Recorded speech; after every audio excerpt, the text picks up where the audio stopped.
putusan Mahkamah Konstitusi nomor 90 PUU 21 2023. 2. Pasal 17 ayat 6 dan ayat 7 Undang-Undang 48 2009 tidak dapat diberlakukan dalam putusan perkara pengujian undang-undang terhadap Undang-Undang Dasar oleh Mahkamah Konstitusi. 3. Dalil yang memadankan putusan DKPP terkait dengan keputusan KPU dengan putusan Majelis Kehormatan Mahkamah Konstitusi terkait putusan perkara pengujian undang-undang tidak tepat. 4. Majelis Kehormatan tidak menemukan cukup bukti untuk dapat menyatakan hakim terlapor memerintahkan adanya pelanggaran prosedur dalam proses pembatalan pencabutan permohonan perkara nomor 90 PUU 21 2023. Majelis Kehormatan nomor 5. Majelis Kehormatan tidak menemukan bukti hakim terlapor telah berbohong terkait alasan ketidakhadiran dalam RPH pengambilan putusan perkara nomor 29 dan seterusnya, 51 dan seterusnya, dan 55 dan seterusnya, melainkan hakim terlapor justru tidak merasa adanya benturan kepentingan yang nyata. 6. Hakim terlapor tidak mengundurkan diri dari proses pemeriksaan dan pengambilan putusan nomor 90 PUU 21 2023 terbukti melanggar Sabta Karsa Utama, prinsip ketidakberpihakan, penerapan angka 5 huruf B dan prinsip integritas penerapan angka 2. Majelis Kehormatan tidak menemukan cukup bukti berkenaan dengan motif penundaan pembentukan MK permanen sehingga patut dikesampingkan. 8. Hakim terlapor sebagai Ketua Mahkamah Konstitusi terbukti tidak menjalankan fungsi kepemimpinan judicial leadership secara optimal sehingga melanggar Sabta Karsa Utama, prinsip kecakapan dan kesetaraan, penerapan angka 5. 9. Hakim terlapor terbukti dengan sengaja membuka ruang intervensi pihak luar dalam proses pengambilan keputusan nomor 90 PU 21 2023 sehingga melanggar Sabta Karsa Utama, prinsip independensi, penerapan angka 1, 2, dan 3. 10. Ceramah hakim terlapor mengenai kepemimpinan usia muda di Universitas Islam Sultan Agung Semarang berkaitan erat dengan substansi perkara menyangkut syarat usia capres dan cawapres sehingga terbukti melanggar Sabta Karsa Utama, prinsip ketidakberpihakan, penerapan angka 4. 11. Hakim terlapor dan seluruh hakim konstitusi terbukti tidak dapat menjaga keterangan atau informasi rahasia dalam rapat permusyawaratan hakim yang bersifat tertutup sehingga melanggar prinsip kepantasan dan kesopanan, penerapan angka 9. 12. Permintaan pelapor BEM Unusia agar tidak mengikut sertakan hakim terlapor dalam pemeriksaan perkara nomor 141 PUU 21 2023 dapat dibenarkan. Nah, itu perkaranya sudah diregistrasi, maka akan disidang dan permintaan BEM Unusia dapat dibenarkan. 13. Hakim terlapor tidak diperkenankan untuk terlibat atau melibatkan diri dalam pemeriksaan dan pengambilan keputusan dalam perkara perselisihan hasil pemilihan presiden dan wakil presiden, pemilihan anggota DPR, DPD, dan DPRD, serta pemilihan gubernur, bupati, dan wali kota yang memiliki potensi timbulnya benturan kepentingan. Rekomendasi: menimbang bahwa dengan bertolak dari hal-hal serta fakta-fakta yang ditemukan selama berlangsungan proses persidangan, Majelis Kehormatan Mahkamah Konstitusi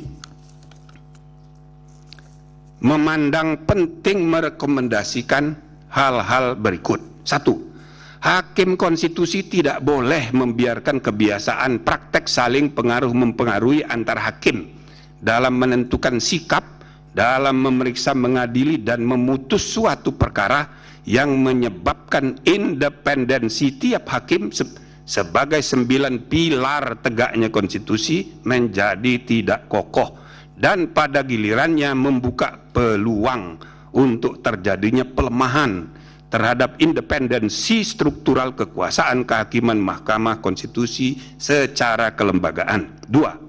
Hakim konstitusi tidak boleh membiarkan terjadinya praktek pelanggaran kode etik dan perilaku hakim konstitusi yang nyata tanpa kesungguhan untuk saling ingat mengingatkan antar hakim, termasuk terhadap pimpinan, karena budaya kerja yang ewuh pekewo sehingga prinsip kesetaraan antar hakim terabaikan dan praktek pelanggaran etik biasa terjadi. 3. Hakim konstitusi harus menjaga iklim intelektual yang syarat dengan ide-ide dan prinsip-prinsip pencarian kebenaran dan konstitusional yang hidup berdasarkan nurani yang bersih dan akal sehat yang tulus untuk kepentingan bangsa dan negara, yang tercermin dalam penulisan pendapat hukum dan dalam permusyawaratan dan perdebatan substantif di antara para hakim untuk menemukan kebenaran dan keadilan konstitusional yang hidup itu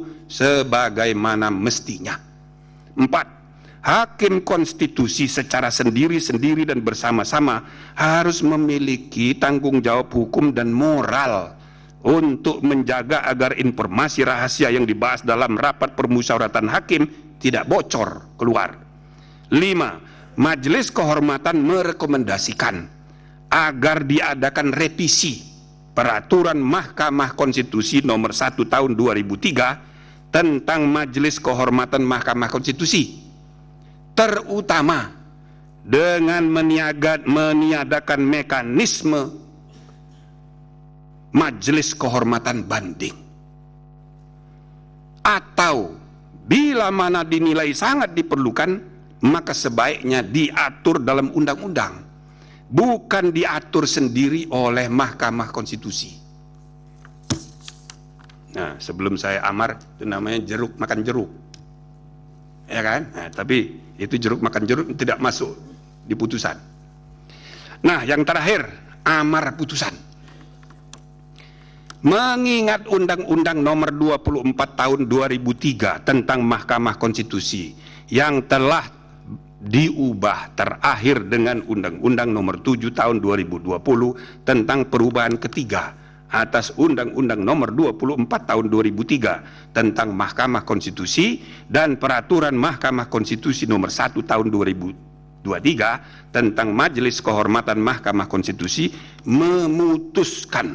menyatakan hakim terlapor terbukti melakukan pelanggaran berat terhadap kode etik dan perilaku hakim konstitusi sebagaimana tertuang dalam Sabta Karsa Utama, prinsip ketidakberpihakan, prinsip integritas, prinsip kecakapan dan kesetaraan, prinsip independensi, dan prinsip kepantasan dan kesopanan.